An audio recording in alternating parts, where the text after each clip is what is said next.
So welcome to King NES, a quick update on my tutorial from years ago. There are one or two more things to add, and I thought, yeah, let's just redo the whole thing, basically. So we play on Prince because it's just the easiest, and the other difficulties add nothing, and so we start. First things first, as you can see, you have jump and roar. You will only need the jump button. You have a third skill that is rolling, but is not there has no extra button because rolling is by running and then pressing down and then you roll. That's one of the first actions we will do entering level 1. And to do so, one important thing I need to mention beforehand. In a screen transition, if you hold a directional button, it will not transition to the stage. Actually, you can hold it as long as you will. You can do other buttons, it will do nothing unless you just don't do any input. Then you can advance. First level first. You just simply follow the path. I mean, you can watch pretty much any run. I would selfishly recommend my own one. For the start, it's important to mention when you roll, you influence the chameleons. Every time you do a roll, they do an attack and are stationary for a short while. It's nothing we really used to manipulate them, but I should mention it because it comes in play right in the first stage. Simply because if you roll too much on the ground or anything, it can change their position and mess up with, yeah, basically the setup and the routing. The best case is just do one roll here at the bottom to kill this one. Or if you want to be fancy, you can also do 3 rolls, but you should start really early, like here. Then kill him, do this one, kill this one, kill this one. Importantly is especially these, yeah, the 3 in the middle level, that you don't ruin their positioning, otherwise your jumps will go into thin air. Then you just follow along here, you roll down. These RNGinas work on these hyenas work on RNG. I mean, RNGinas is a pretty good nickname. Yeah, basically you wait for them to be tired and you can do nothing else, and then you can just kill them. Best case scenario is you just roll down. You can jump up here. You can also jump from here with a long jump. It's just harder to execute. Here you roll down, just mainly because I will show you the difference. If you jump down, Simba falls very slowly, but if you roll down, it goes a little bit quicker.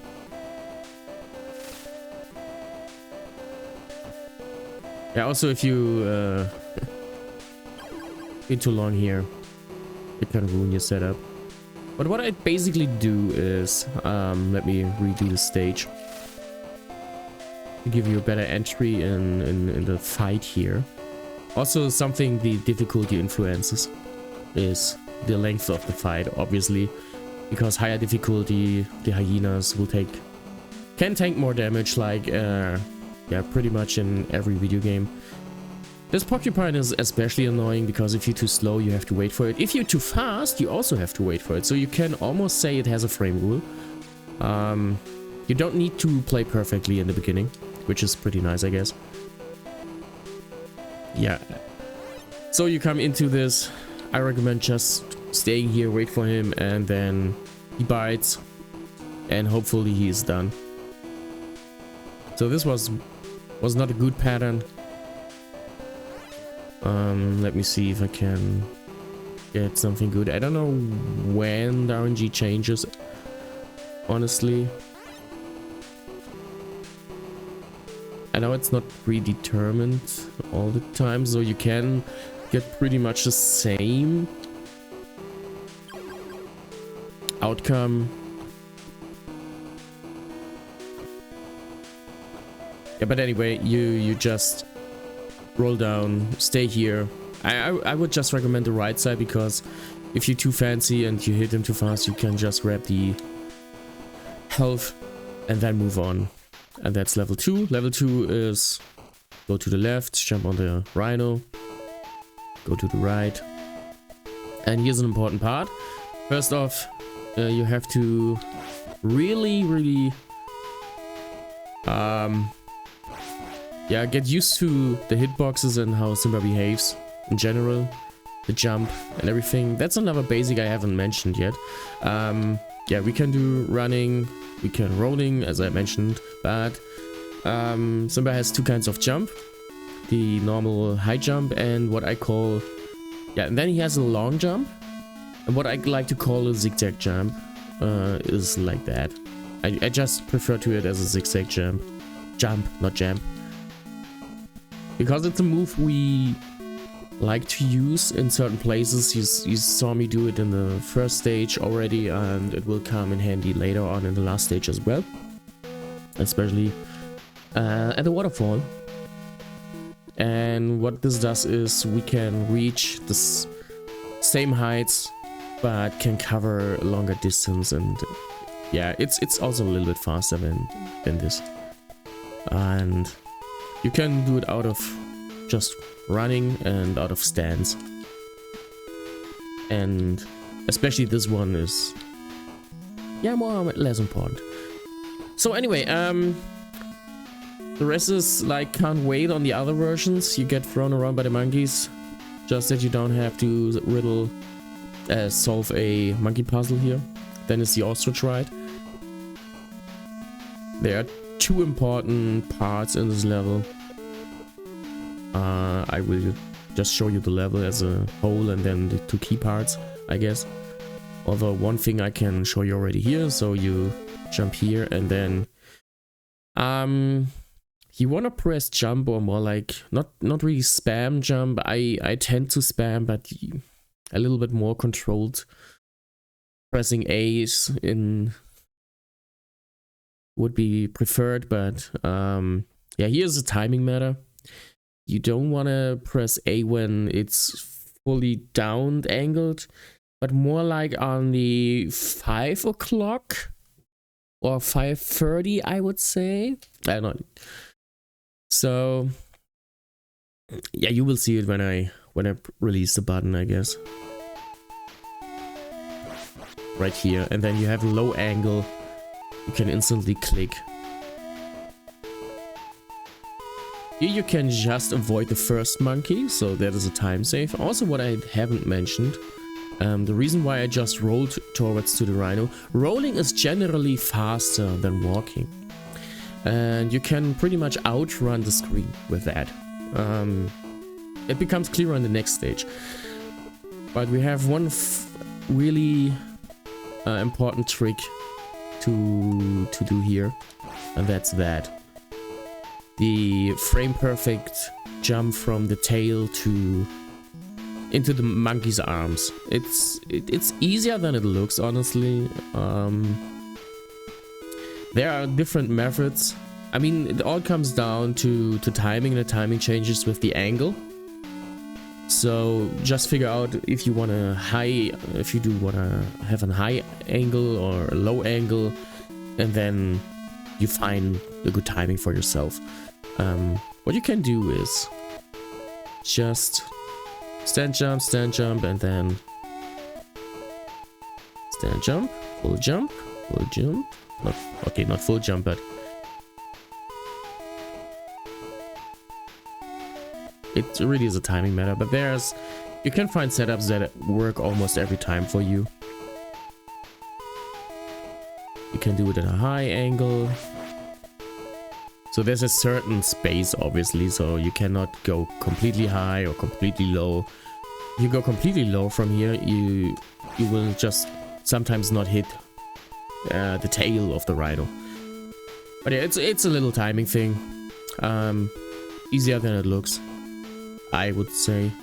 So just test different kinds of arcs for yourself out, and then what you feel comfortable with, you go, I guess.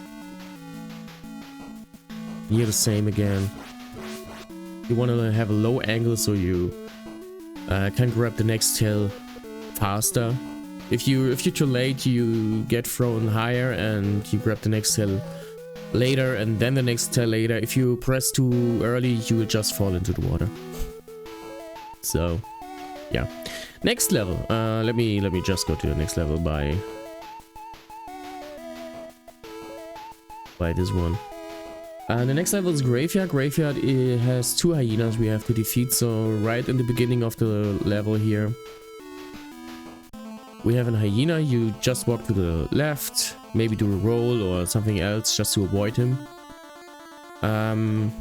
This hyena is often very generous.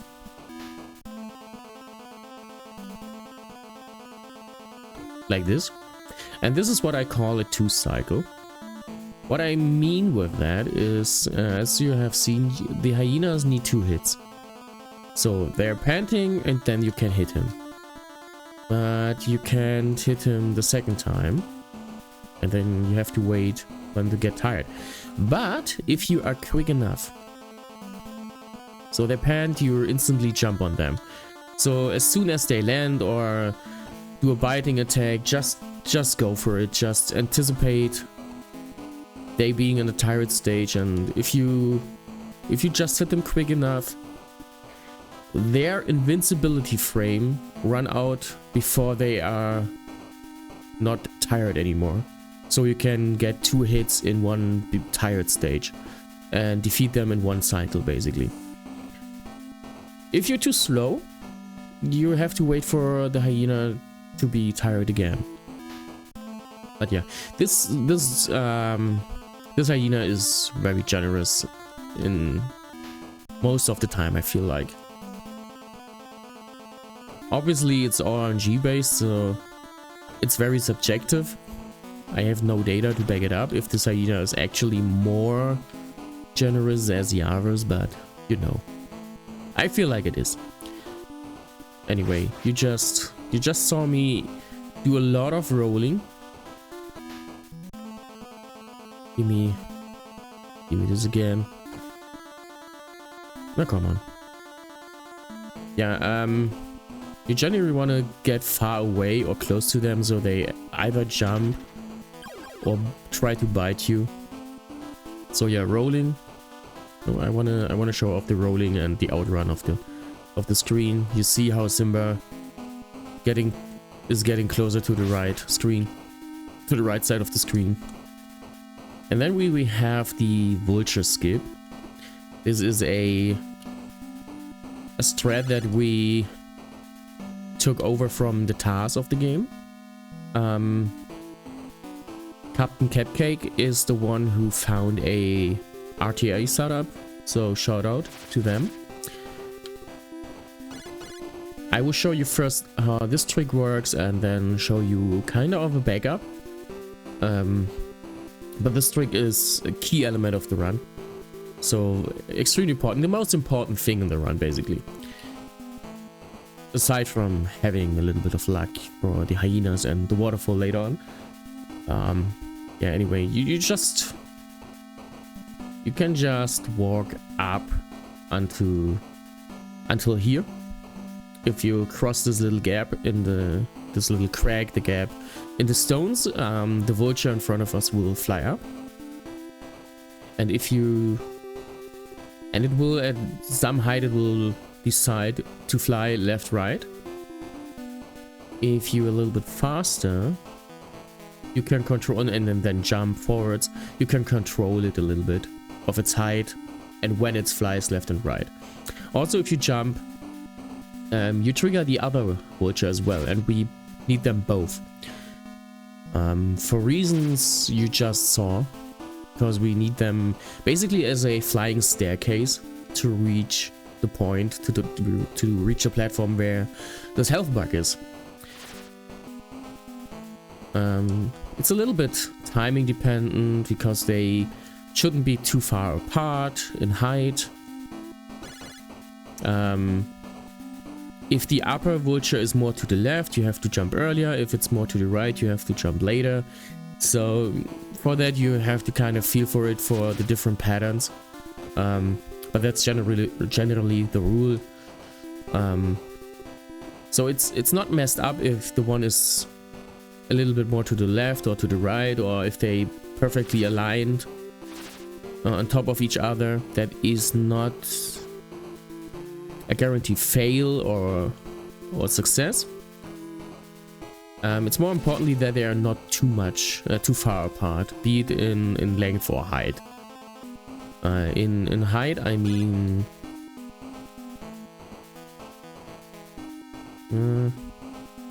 muscle memory. Yeah, okay. This though is a good example. Let me pause here. Because the first vulture is almost or already is too high for me to reach. We can just test that.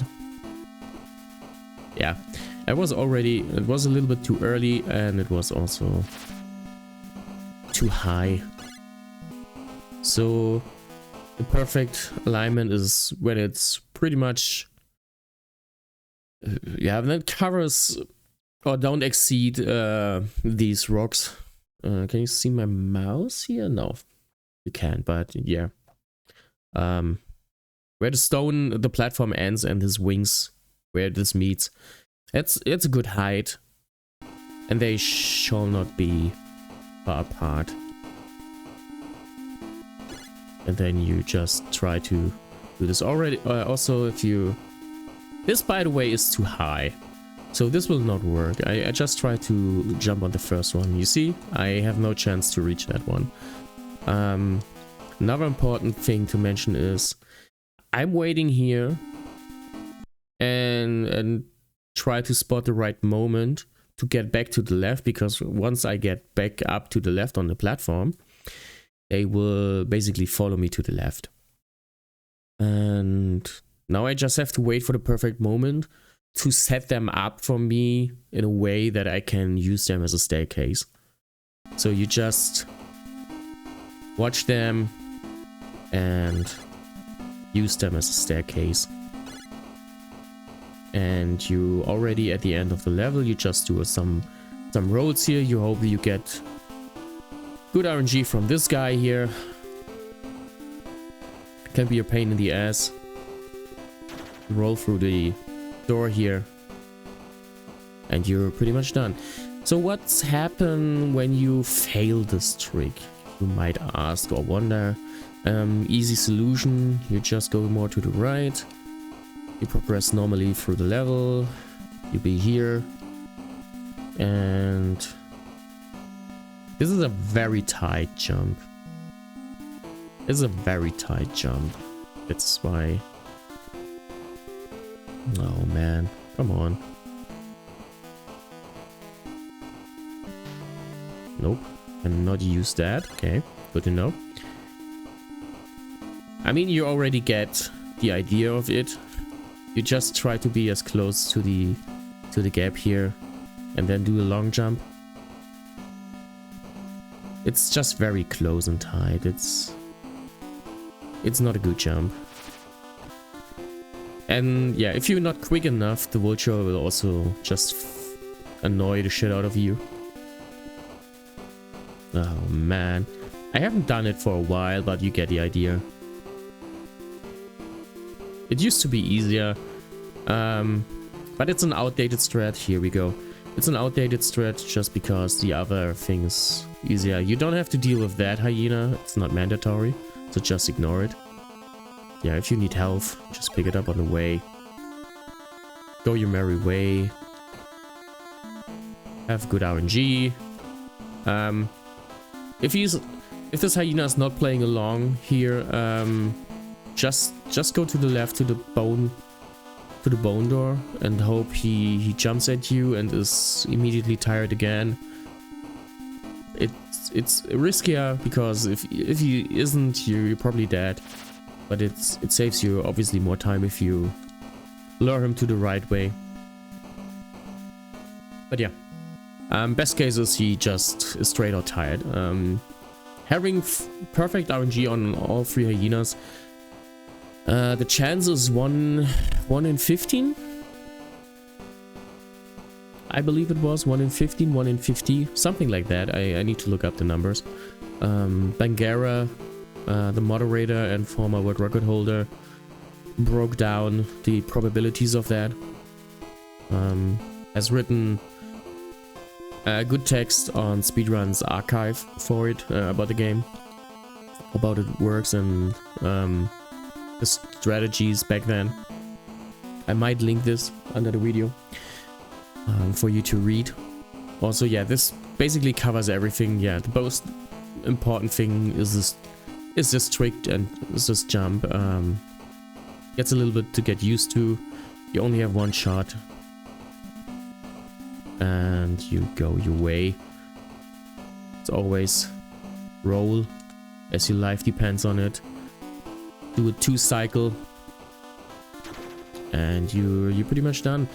You get to the Stampede. The Stampede is this level. There's nothing to it, just that it's completely random, so you just can't be in one place, one spot and just let it go by. It's 1.5 minutes of this. I'm sorry. Also the Pride Dance music plays because the Stampede theme is in the game files, but they made mistakes. Let's say it like this. Some would say the whole game is a mistake. I would say the opposite. It's a fantastic game, but I'm very emotionally attached to the game. So anyway, next one, the Exile. Exile, way more enjoyable than it is on the Genesis or the Super Nintendo version, mainly because we don't have any boulder skips here. We have falling boulders, but they come like every 10 or 20 seconds. I don't know the rhythm exactly because they not usually a big obstacle, not as fear-infusing as they are, especially on the Super Nintendo. Yeah, for the start here, I would suggest just fly down here, do a roll, go down here. You can either walk or you can down jump here. A little bit of damage. Jump over them, find a good spot, and then you go on your merry way. Once again, just down here, roll. You can also just jump down here, roll a little bit if you want. You can roll or jump down, whatever you prefer. Best spot here is using the checkpoint.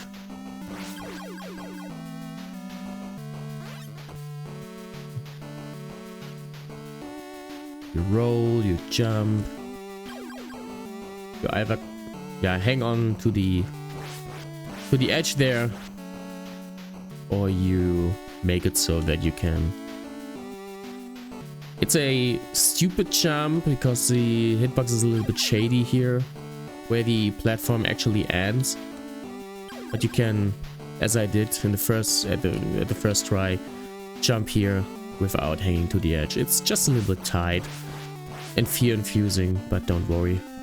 So Hakuna Matata, the last level already, but it's a fantastic level. Why?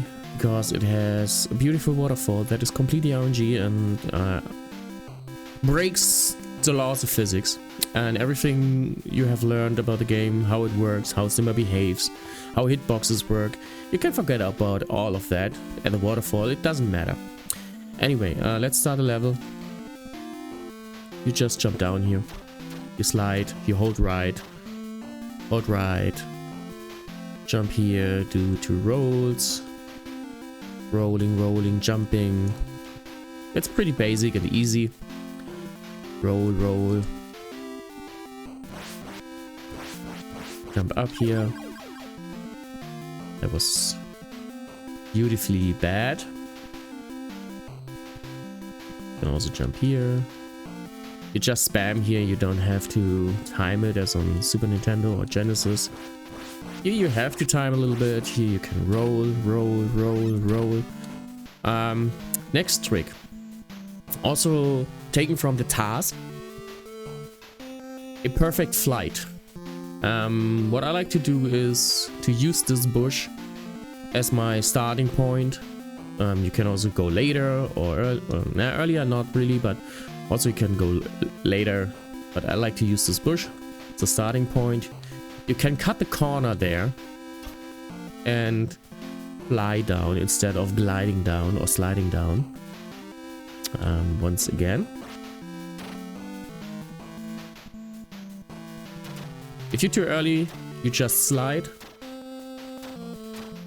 And because it's so early, it will take you down to the bottom of the waterfall. But with good timing, you just cut the corner. Basically here, you can cut the corner.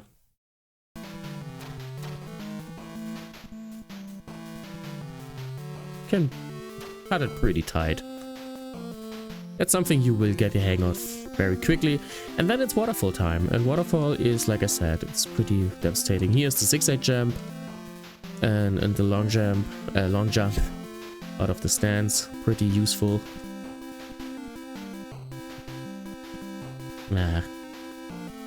Also, to mention, the waterfall works. You can... So, there can be 5 logs in total on the screen at the same time. This is the first thing. So you can despawn them and load them newly in. And also rearrange them with that. So if you look up, the camera moves up. If you look down, they despawn and appear newly. You can also make them appear faster with that. You can shuffle them a little bit around. It's pretty useful if you have a bad pattern. Like I have right now. I say, okay, see, and I have a better log situation already. So that is a pretty useful thing. Also, yeah, these platforms are completely broken. To give you an idea, my best waterfall was 13 seconds from the start at the left bottom to the top right. 13 seconds. I believe my PB has a 22 waterfall, 21, 22 waterfall.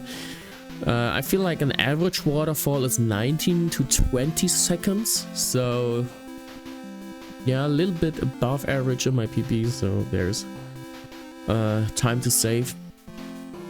That's why I'm really confident, pretty confident that a 5-2x is doable in this game and category. But anyway, yeah, waterfall is something you just have to practice, but for the movement and how it feels, to just to get used to it. Basically, it's nothing you can practice to be, yeah, master the way, because it's just RNG jank and movement hell. Oh man. Okay, let's reshuffle that one. It's a little bit better, I guess. Let's reshuffle them again. So, and then we're here.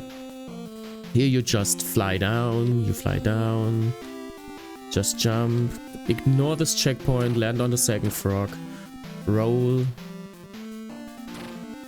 zack, zack, zack, and this is an important part.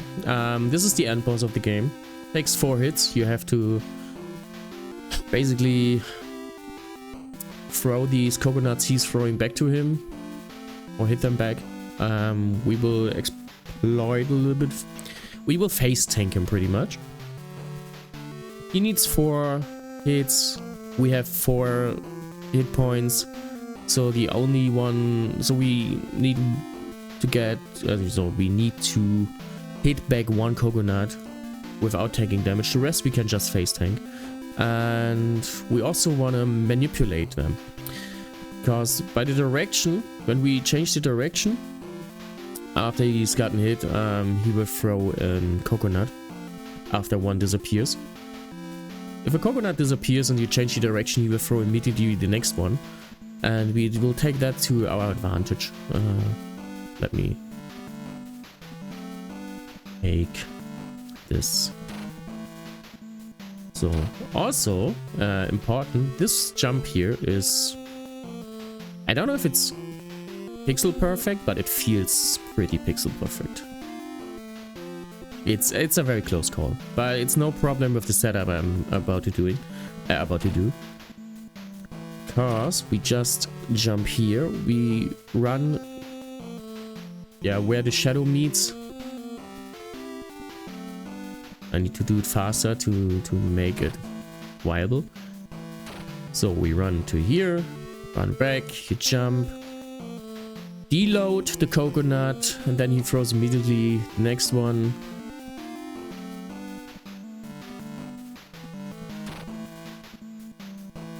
Let me... So, deload one, tank the first one, get the second one without. And when you change sides, he is throwing his coconuts quicker. If you do not change the sides, just to give you a hint how much time this actually saves. So, one back, he waits, he waits, he waits, next one comes, he waits, he waits, he waits. Next one, he waits, he waits, he waits. And the next one. So yeah, by switching sides, he's tempted to throw one immediately again. You just face tank it. And that's all you have to do, and the game is finished. And that are all current strats in the run. Yeah. Gold Rod Rocket, you have to be very lucky on the waterfall, I say. And maybe two to 3 seconds is left on execution. Maybe more, I don't know. But the majority is on luck. So have fun with the game. It's a great game, it's a great run. It's short, sweet, easy to learn, and I hope you will have fun. Thank you in advance for everyone who is running the game, because it's touching for me. It's one of my first video games I had as a kid, and it was... I'm still delighted to play it. I went full circle from being a 5-year-old playing it on my NES to being a speedrunner of it, and a passionate ambassador to get more players and runners to start speedrunning this gem in the PAL world. So yeah, thank you for watching this. I have fun, good luck on your runs, and see you next time. And I will now link 1 or 2 videos. I will link the thing from Bangerra I mentioned, his run, and text from Speedrun Archive, and also my other tutorial I made years ago that it has a little bit more editing going into it. Might help you on certain aspects, but yeah, it doesn't cover all strats we use nowadays, so I needed to make an update video. And I got some motivation to do it, so thanks for that. Goodbye then.